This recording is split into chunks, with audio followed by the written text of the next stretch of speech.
Nhanh. I want to relate here the history of Chinatown in the West. Generally post-World War II, Chinatown, not just in Seattle, but also across the country, in various major cities, San Francisco, New York, some of the extent maybe Chicago. There used to be an organization, and there still is, which is called Six Companies. It's a federation of Chinese organizations. I see you have about a couple dozen Vietnamese organizations here in this meeting. And those organizations split, had conflict. The conflict was based sometimes on personal ambition. Certain people wanted power. Sometimes it was based on politics. People's Republic of China or Republic of China on Taiwan. Sometimes it was based on because one family association or one tong became very big and they controlled the turf. Okay. Ông nói tới ví dụ Chinatown không phải là mới, cả một cái lịch sử từ sau Thế chiến thứ hai đến bây giờ. Không phải Chinatown của Seattle mà Chinatown của New York, Thủ Ước, Chinatown của tất cả vùng khác. Và ông cũng nói cũng tương tự mình bị những mâu thuẫn, không đoàn kết, chia rẽ, chia làm hai, chia làm ba.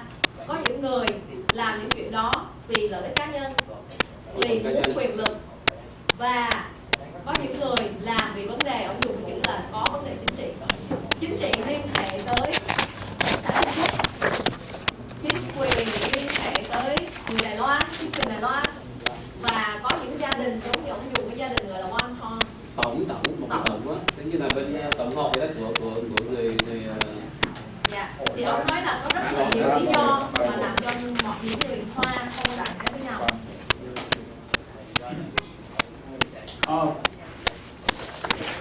I'm born in America, born on Vashon Island, Washington.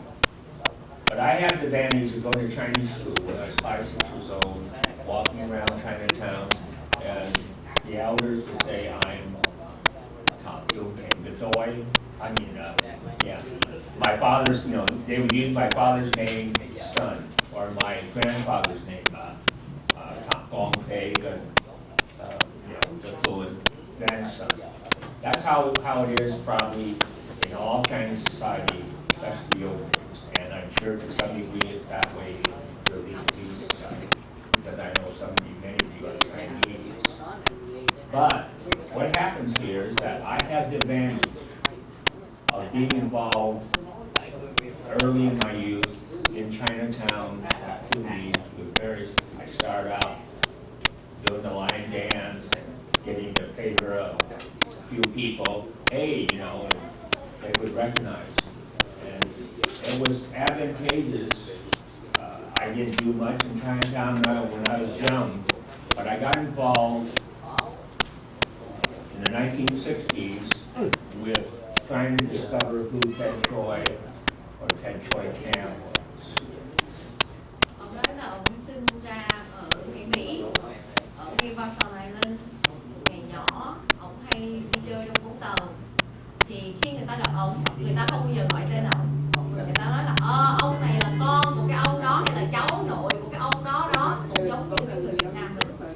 Và không có ai mà biết ông tên thật, tên tộc của ông, mà chỉ biết gia đình ông là ai thôi.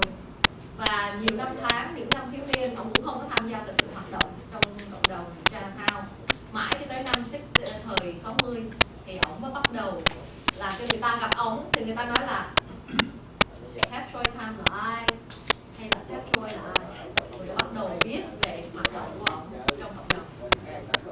Well, the reason I have two names is because it's nothing you have to talk about here, but I mean, I had a security clearance. I was in the Army before Vietnam. I had security clearance, and I needed to keep it clean, and I didn't want to confuse the government.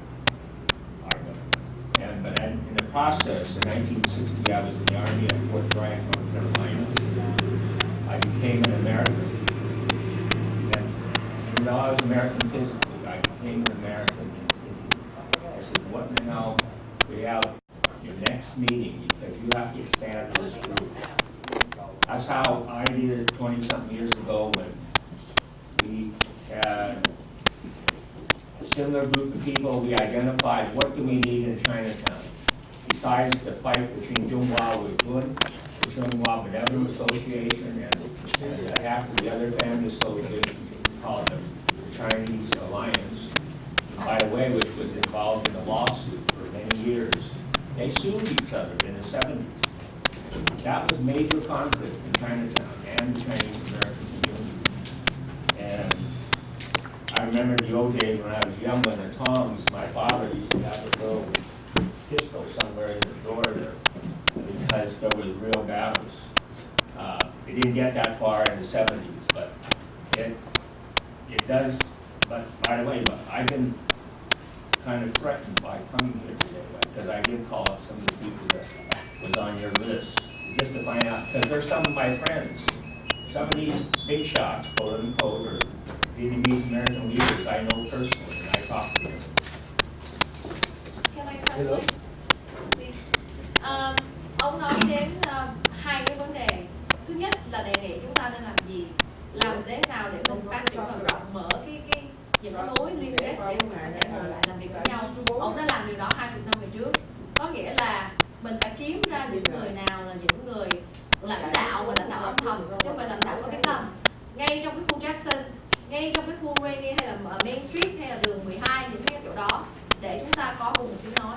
Ông nói là bây giờ mình vào mình hỏi mình có thể dán tờ này để nói về cuộc họp sắp tới không? Người ta cho dán lên thì người ta cũng nhận ra là mình sẽ có cuộc họp, thì họ sẽ đến họp, mình phải chọn giờ họp, giờ nào không phải ảnh tiểu thương chẳng hạn vậy. Nhưng mà cái điều quan trọng nữa là ông nói là ông đề cập, ông khen ngợi cộng đồng Việt Nam rất là hoạt động. Chỉ cần ông gọi một tiếng trong vòng 2 tuần là ông có thể có được tới 200-300 người Việt Nam đến dự những cái cuộc tiệc, dạ tiệc buổi tối, ăn cơm gây quỹ. Nhưng mà ông nói một cái điều quan trọng, ngày hôm nay ông đến đây có rất là nhiều người hâm dọa ông, người Việt Nam biết ông tại vì ông là tay to mặt lớn, hâm dọa không muốn ông đến đây. Cháu muốn dịch đi như vậy ông nói, nhưng mà ông vẫn đến. Ông đã nói với cháu từ cách đây ông quyết định ông sẽ đến đây bởi vì ông ủng hộ tiếng nói của nhiều người. Ông đã đến. So now, what happens here is that in Asian society, the old guys, I'm almost getting there. The old guys generally have a lot of influence. If they're not old, they have lots of money. Okay? And they influence our communities because they have access, or they have the ability to bring people together. See, in a Chinese Family Association or Tom, there may be currently a president. He may be the president, but there's some guy behind him that's the real power. Those are the real leaders. What in America they call the Godfather or the Godmother or the Dragon Lady or something like that. But this is what's important, is identify the real leaders in our community, in your Vietnamese community. I know who they are in the Chinese community. And because I do, and I spent, those days walking every store in Chinatown, talking to Tom leaders and family association leaders, I learned how to speak Chinese Cantonese again twice in a while. And I had the advantage of being one of the few Chinese Americans that could speak with Hong Kong and early Chinese immigrated to Seattle here in the 40s and 50s, and also speak English. So that gave me some sort of feeling that, oh, this guy is a smarty, quote unquote.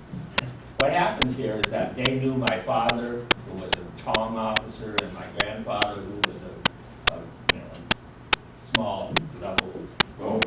But what happens here is that eventually they trusted me.